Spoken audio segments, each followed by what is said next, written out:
It's time for another edition of the Daily Racing Form Weekend Preview. I am Gino Buccola alongside Alexa Zepp. We are 1 week out from the Breeders' Cup, the two biggest days in the sport of thoroughbred racing. Alexa, I love this time of year. Are you ready for it? Right now, we actually have college football, NFL football going on. There's World Series starting tonight. We have basketball in the NBA. We have college basketball. It's actually just starting. We have NHL. And then the two biggest days in all of thoroughbred racing are next week. Closing weekend at Keeneland. There's a lot going on if you're a sports fan right now. Yeah, it's the best time of the year. That's simply the only way to put it. I can't wait for everything, especially Breeders' Cup next week. We'll both be out there, so it's going to be really fun. But we still have 1 weekend left at Keeneland. I can't believe it's closing weekend.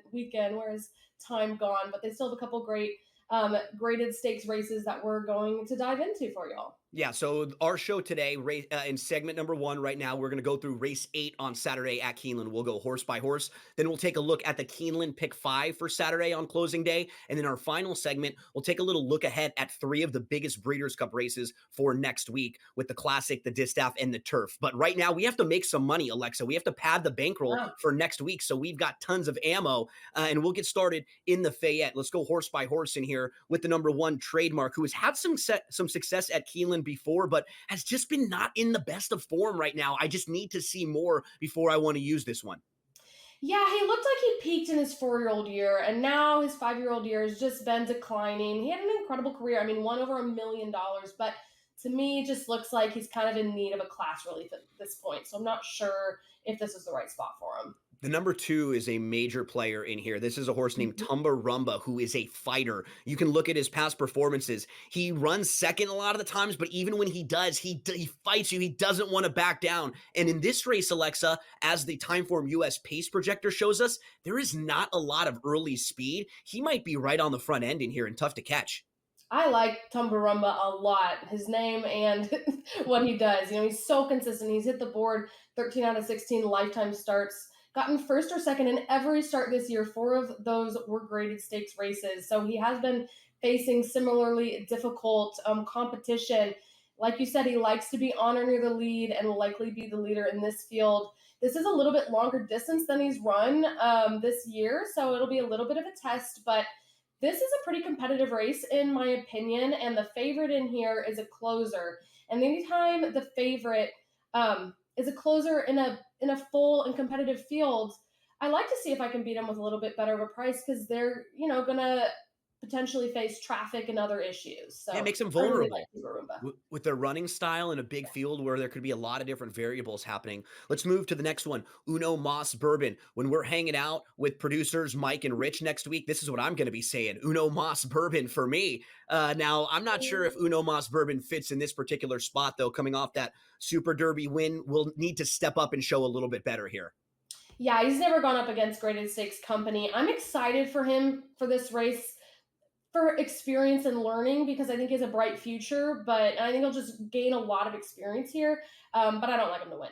A horse who could outrun their odds and maybe hit the board in here and spice some things up is War Campaign, because as we continue to talk about a race that doesn't have that much early speed, this guy could project to be in a nice spot. He could be sitting like 3rd or 4th in here, not too far out of it. Yeah, he's one of those grinders, likes to be forwardly placed and has a bit more early speed than late speed, but for the most part, just kind of sustains that pace throughout the whole race. So could be a good spot for him. One of the longer shots in here is Bolsey, who comes off of a disappointing effort in back-to-back graded stakes races. So another one who probably will just need to step up and run better than we've seen from him. Yeah, he ran against a few of these same foes in the Grade 2 Lucas Classic at Churchill in September and didn't perform well that day, which could have been the slop or the fact that he was coming off 7 months of rest. But even with all of that, his absolute best ever that we've seen is just not quite good enough. Rattle and Roll, I think, is one of the strong closers in this race. He's going to be sitting way back. He's going to be launching, but because of that running style, he'll probably need a little bit of help up front, Alexa, right? He needs them to go really fast and set it up for him to come running late. So while I do respect his ability, and with if everything were to shape up from him, he certainly could jump up and win this race. I just don't know if this race is going to shape up for him. So I use him more of like an under horse in here. Yeah, I like him. We had he ran on the Lucas Classic last out, and then his last out prior to that was the Lucas Classic last year. So he had an entire year off.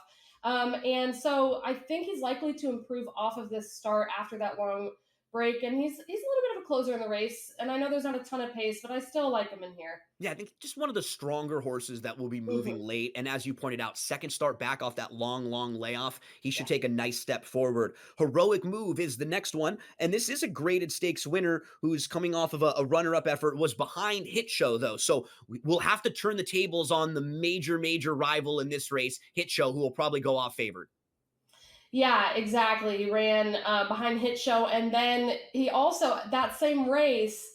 We talked about another horse in there in one of our shows a couple weeks ago, Komorabino Omiode, Yep. really tough Yeah, one there to you draw. go. And Nice. we both liked him a lot at Keeneland, and he disappointed. So other than Hit Show, there really hasn't been a whole lot of anything impressive coming out of that race. So despite the strong performance, I think today's going to be a lot tougher for him. The aforementioned Hit Show is the number 8, and he's a horse who was good at 3. He was just like a cut below. He ran in the Belmont. He was 4th. He was in the Jim Dandy. He was 5th in the Kentucky Derby. So we're talking about nice races where he's just behind the top 3-year-olds. They gave him some time off. He showed back up at 4, and he's been 3 for 4 this year, including a couple of graded stakes races. He feels like the horse to beat in this race. Yeah, he's absolutely a valid favorite. Won both the West Virginia Governor Stakes and the Lucas Classic that we've just mentioned with some of these same competitors in this year. And he just looks to me like he's in his prime. Um, Always a major player. Now, again, a closer. So he's going to be tough. I'm going to try to beat him, but he'll be a factor. And one horse who I think is interesting at a bit of a price is the number 9 Grand Aspen. I was trying to sell you on this horse a little bit when we were talking yesterday, mainly because I respect Hit Show a lot. I respect Tumbarumba, but the rest of the field I think is kind of unproven, or they're kind of in and out of form. They're not really all that consistent. And in this race where there's not that much early speed, I think Grand Aspen might be able to just sit in a good spot and go on with it and maybe have a nice share of this race. So I'll throw him in, Alexa, a bit of a price in here. Yeah, you tried to convince me. I took another look at him. He's had one race in his career that makes me think, okay, if he did that again, he could belong. And he has a really fast workout coming into this race. But other than that, I don't know if I can get on board with you, Gino. So there's a big price here that I'll be using. Let's round out the field, Alexa, with Howling Time here. Howling Time comes in off a 3rd place effort, was behind War Campaign, though. So we'll at least need to improve on that rival in here. Yeah, he's a nice horse. They bought him for 65 grand. He's won over 400 grand, an absolute success story. But I am afraid he'll be outmatched in this field. He just really simply hasn't run fast enough so far in his career to be a real threat. Let's take a look at selections. Alexa, I'm going to go with the 9 on top just based on value. I went 9, 8, 2, 6, and you're going to go with the speed of Tumbarumba. Yep, I'm also going to play a little bit more of a price on top, try to beat this favorite with Tumbarumba. But as you can see, we both do have the favorite Hit Show in the top 2. Well, just a week out from the Breeders' Cup, next week we are going to have a big show here. But for all the folks who want to check out these Timeform US pace projectors and the Timeform US graphics, where can they do so, Alexa? Yeah, you guys can try them out for free. We have a great offer for you. Just head on over to drf.com/sportsgrid and use code SGTF24 to get a free card. And it might be fun to take a look at a card this weekend, get familiar with it. That way, next week, when you're using these tools for the Breeders' Cup, you'll know exactly what you're looking at. We are going to have a Breeders' Cup handicapping special, an extravaganza. It's going to be crazy. We're going to look at all 14 Breeders' Cup races over 3 hours, Alexa. It's going to be you. It's going to be me. It's going to be our friend Roberto from DRF and Espanol. We're going to have guests from all sorts of different racing outfits. We're going to have Will Gordon from Total Performance Data, Bailey Armour from First Racing, and Dan Torgman from ABR. So race previews, pick fives, everything you need for Breeders' Cup next week. And can you let everybody know that's on Wednesday, right? Yep, Wednesday from 4 to 7 p.m. Eastern, live right here on SportsGrid. Let's take a quick break and we'll talk pick five when we return.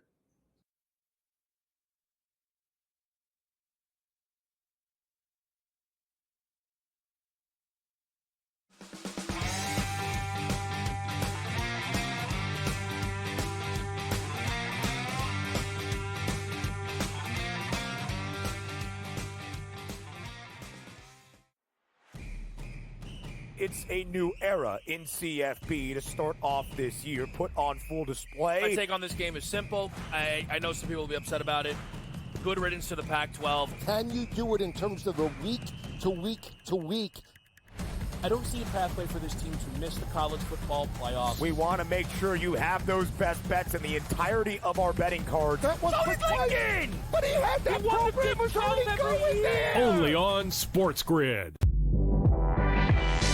Did they talk about the play they ran at the end of the game when it was the worst flare screen I've ever seen in the history of basketball? No. See, here's what you got to do, Sherwood. I respect you. You're fantastic. But damn it, don't blame the officials. When you have a game like that close, there's about 100 or 1,000 different things you could have done differently that could have won you the game. Betting above the rim. Only on SportsGrid. Right here with you on Pro Football Today on SportsGrid. Odds in motion, trying to see what lines have moved throughout the week. Never felt more comfortable in this set than I do for this year. I am ready. I'm just getting angry. The hot takes are going to be here all long, people. What in the world is going on in Miami, Dom? It's not particularly anything to shy away from just because many people are on top of it. Hot take, hot take. I think this line is asking you once again to take New Orleans. Pro Football Today. Only on SportsGrid. They lost in Keeneland to Tennessee, 24-17. Again, and look, that puts Alabama in a very tough spot. I was looking at the SEC standings just before. They've got 2 losses now in conference because they lost that Vandy game. They're still one of the top-ranked teams in the country when they lose. Everyone else drops like a brick when they lose, except for Alabama. Pharrell Coast to Coast. Only on SportsGrid.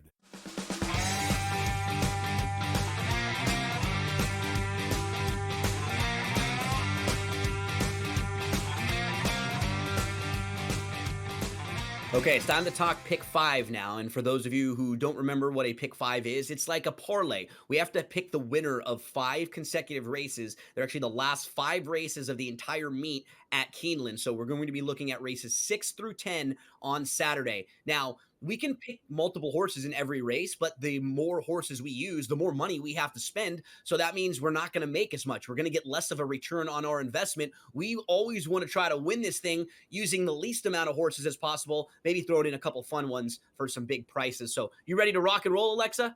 I'm ready. Let's do it. Let's get into race number 6 at Keeneland on Saturday. So this one is the Bowman Mill. Talk to us about how you like in this race. Yeah, this is a 2-year-old race, so a lot of these are babies, and well, they're all babies. And I like the number 4, Macho Music, who is the likely favorite, but he's run 3 times and won the last 2 by 9.5 lengths and 4.5 lengths. So that's pretty impressive. But what I like the most is that he's already won at this meet going over the Keeneland course, which is a big leg up against all these other babies who have never, ever run at Keeneland. Yeah. His running styles is go to the lead and not look back, and Timeform US projects right there. That's exactly what he's going to do.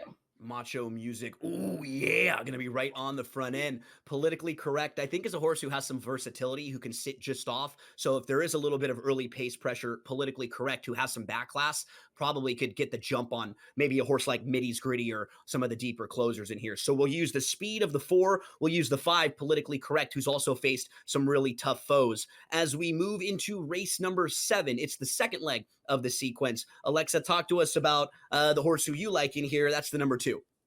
Yep, number 2, Mrs. Astor, morning line 8-1 odds or plus 800. This race has a lot of pace in it, and she has the best closing speed. So what I'm really hoping for is a pace meltdown for her to run at. She went off at odds of 52-1 last out in a big step up in a grade 3 race at Keeneland just this past Sunday, and she definitely outperformed those odds, losing by only 3 lengths. So her trainer, Jonathan Thomas, is bringing her back on super short rest. But he's proven successful doing this before, so he must think she's just really at her peak fitness in her form cycle right now, and that last week didn't take that much out of her to bring her right back. I like the 4 a little bit in this race. That is Belle of Rights. It's going to make her second start back off of a short break for a barn that's a really patient barn. So generally they do well with horses like this who are coming back after making a few starts off layoffs. And I thought in her last race in the Virginia Oaks, she was facing pretty tough company. The top 4 finishers in there, they would all be pretty live contenders if they were in this race. So I think she's just getting much softer competition in here. She could sit a nice trip if they go too quick early. One of those horses who will be going quick early is Keho Beach, who you and I both liked and looks like the speed of the speed. So if anyone's going to take this field gate to wire, it's probably the number 11 in here, Keho Beach. So we'll end up going 3 deep in there with the 2, the 4, and the 11 as we turn the page to race number 8. That's the race that we just discussed. So Alexa, why don't you recap for everyone, who are we going to be using in that race? Absolutely. We did the deep dive, but for the pick 5, we're going to use the number 2, Tumbarumba, at 6-1, likely early pace leader of the field, who's gotten first or second in every start this year, 4 of those being graded stakes. We'll also use the favorite Hit Show, who won both the West Virginia Governor Stakes and the Lucas Classic for his last 2 starts in his prime for trainer Brad Cox, and we'll try to close late in the game. And the number 9 Grand Aspen at 10-1, a price play that Gino likes in this field, who's coming off that long layoff and should be sitting behind Tumbarumba, and had 3 dirt races last year where he almost won at grade 3 at Gulfstream. Let's get to the 9th race. That's the grade 3 Bryan Station. You and I are big fans of the racing up at Woodbine. You've made some trips up there. We cover the racing there quite a bit. And one horse who's done a lot of his work up at Woodbine is my boy Prince. Talk to us about him and a couple others in this race. Yeah, my boy Prince, number 4, 15-1 odds. I really liked him in the King's Plate this August. He was my favorite, and he was everybody's favorite. He was the betting favorite. He ended up getting 2nd place and then ran in the Woodbine Mile last out and disappointed. But, that was grade 1, so tougher competition than he'll face today. I think he's the best of the early speedsters in here. He's won half of his 12 starts and been in the money 10 out of 12 lifetime starts. So he's just not one to ignore, especially at these odds. If these odds hold, they'll be the longest we've ever had on him, even when he's run against tougher. And that's just one. Yeah, go ahead. The 11 also, right? Yeah, Chikari, the 11, 2-1 likely favorite, a grade 1 and grade 2 winner, 1.3 million lifetime earnings. So a very accomplished horse. This race, doesn't have a whole lot of pace up front. So the fact that Chikari has that tactical speed, or does have a lot of race up front. So he has that tactical speed and has shown us in the past that he can win from a number of different pace scenarios. He can be on the lead. He can also sit back and hold off and close. So I think his best bet tomorrow will be to hang off this pace and make a bit of a late run. In his most recent races, he's been not too far off some really talented horses like Johannes, who's probably going to be favored in the Breeders' Cup Mile next weekend for millions of dollars in the World Championships. So we're looking for horses with the same kind of running style, right? Because you point out with Trickery, who wants to sit pretty close. I think the 3 is a really fun price horse too. Hershey, who was not far behind Brilliant Birdie, had legitimate traffic that day. If you're someone who likes to watch replays, check out how this horse was blocked and never really had a shot. So we give ourselves an opportunity with a big price horse who could be sitting in a really nice spot behind the leads and then maybe get the jump on some of the deep closers. So hopefully we can make it through the Bryan Station, and we'll turn the page to race number 10. This is a really difficult maiden race to close it out, Alexa. High-level maiden claimers, $150,000 maiden claiming ranks. You and I just threw in a bunch of price horses that we really liked. Talk to us about the 2 that you wanted on the ticket.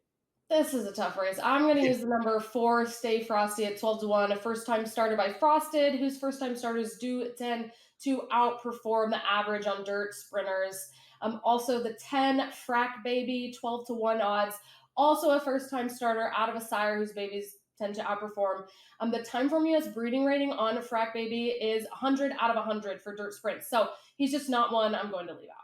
Yeah, we'll mention the 5, Thunderhawk, and the 8, Free Country. Thunderhawk, Flash Speed going longer. Free Country was in a race that set up for a deep closer. They were flying early. You're actually going to see Middy's Gritty running earlier on the card in that 6th race, which is a stakes. So let's take a look at how we've put together the pick 5. Remember, you multiply the amount of horses you use in each race. So we'll use the 4 and the 5. That's 2 horses. 2 times 3, as we use 2, 4, and 11 is 6, times 3 is 18, times 3 is 54, and then we multiply by 4, and since it's a 50-cent ticket, we divide by 2. We'll take a quick commercial break, and we'll be right back to talk Breeders' Cup.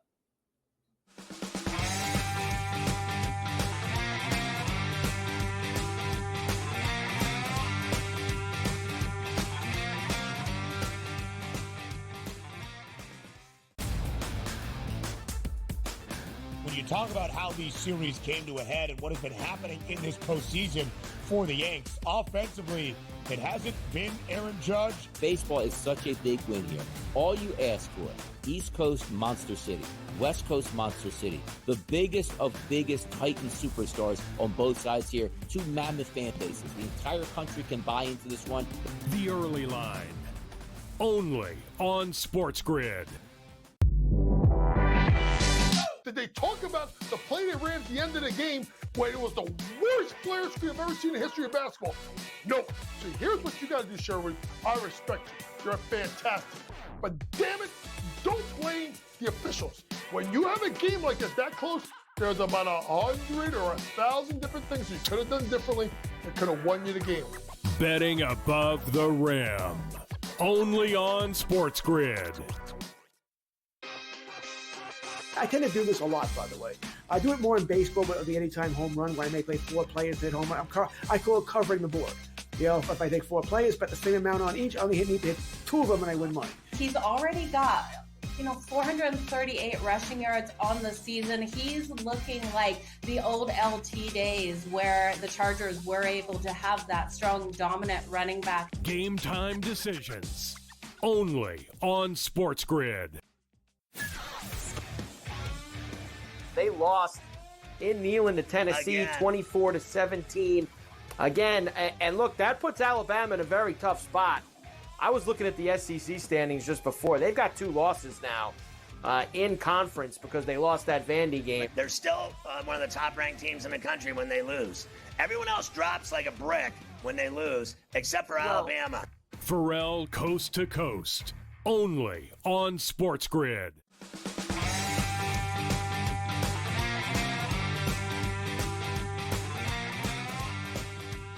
We are just 7 days out from the Breeders' Cup, 14 championship races over Friday and Saturday. So let's take a little peek in at some of the big races for next week. Alexa, 3 of the biggest races on Saturday are going to be the Breeders' Cup Distaff, the Breeders' Cup Turf, and the Breeders' Cup Classic. They're actually going to go as races 6, 7, and 8 because the schedule has been altered a little bit for television. We want to make sure that everybody can see the main events and the really big races on Saturday. So let's talk a little bit about the Breeders' Cup Distaff.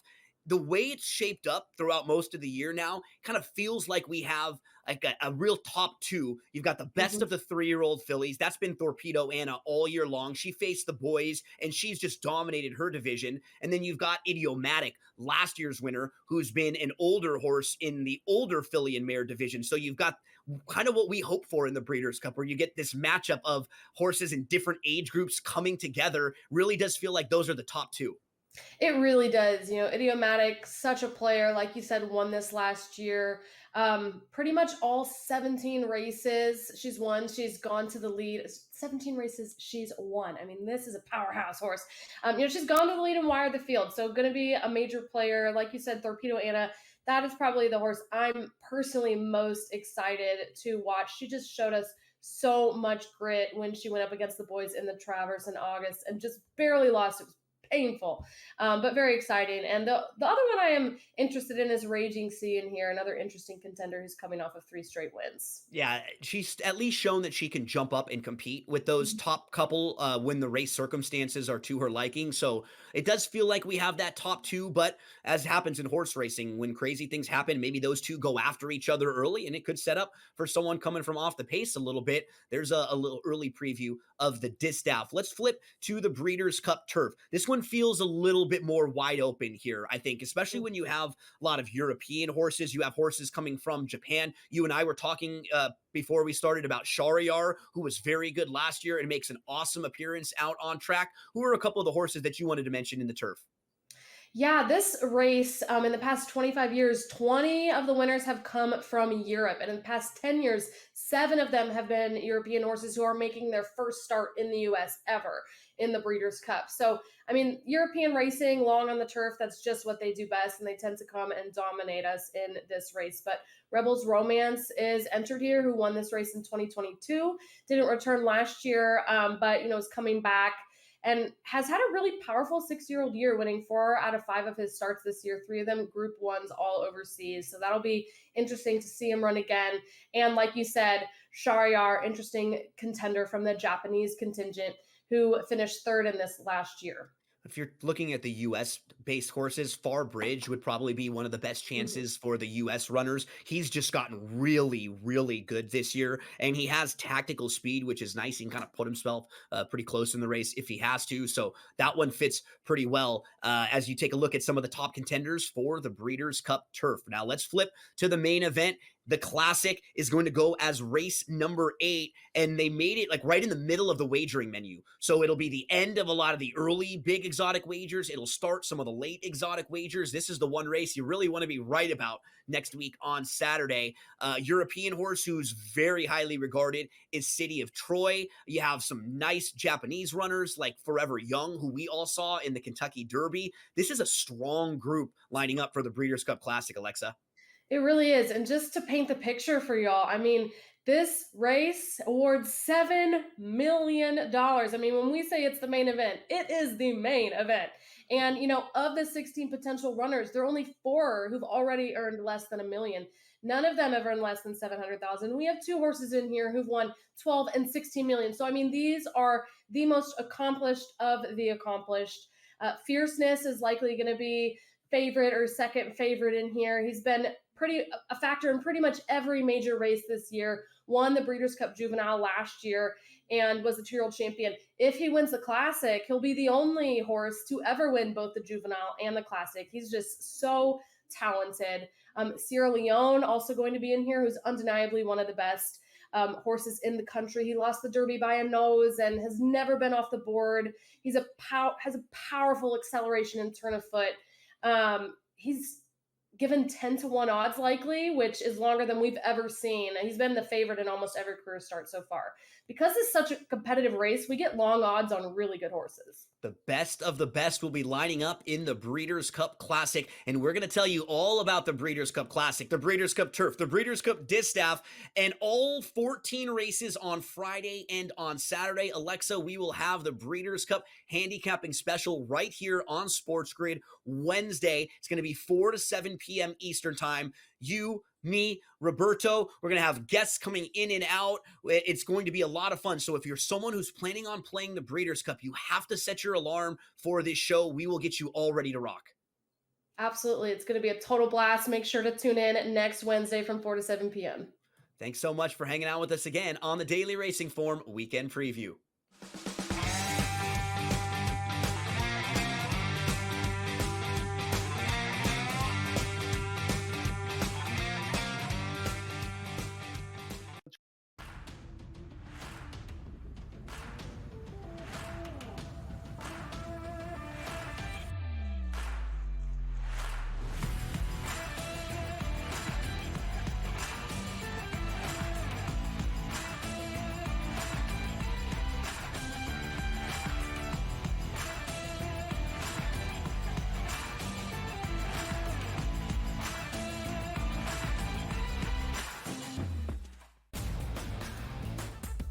Guardians, despite being at home in the land, were a home underdog against Tarek Skubal. Enter Lane Thomas, maybe one of the under-the-radar trade deadline acquisitions being dealt from the Nationals. He was huge in the ALDS. A heavy favorite for the New York Yankees in the series. You're going to look to their best 2 ball players to be those MVPs. That's Juan Soto and it's Aaron Judge. The Early Line, only on SportsGrid. Anyone that's been to a sporting event, the atmosphere before a game, I think Game Time Decisions has that same exact atmosphere. This is our arena. This is what we do. There is going to be an energy to Game Time Decisions that you will feel night in and night out. The excitement you get when you lock your bets in, when you're figuring out what you want to do, we can zone in on the biggest games each night. I want this to be the place that people come to before the games start so they feel as ready as possible to lock in their cards. We are going to hit every single one of those markets that you need to know about. We're going to go through every single thing, and I've got a great team behind me that's going to help me get the job done. There is not going to be a better place, I promise you, than Game Time Decisions to get that new information, react to it, and be able to then bet accordingly. We will have everything at our disposal, and we will use that to our advantage. I'm Kevin Walsh. Tune into Game Time Decisions from 6 to 8 p.m. Eastern on SportsGrid.